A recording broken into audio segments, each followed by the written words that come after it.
রাখি দীপা, তোকে বলছি, তুই কি বললি ভাইজানের মুখে জুতো মারবি? তো ঠিক আছে, মিট আপ এবার হবে, যেখানে হবে সেখানে তুই আসবি, আমরাও যাব, আর ফোনে যোগাযোগ রেখেই যাবি, ঠিক আছে? ভাইজানের মুখে কিন্তু মেরে দেখাতে হবে তোকে।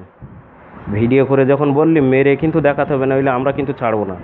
আর তোর সাইজ করার জন্য আমরা লোক নিয়েই যাব।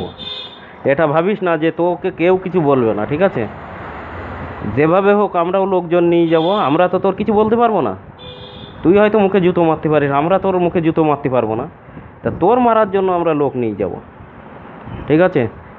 তা হিট মেরে কত সময় থাকবি দেখ, আমরা পারি কি তোরা পারিস, এটা ভেবে নে, তারপরে কথা হবে।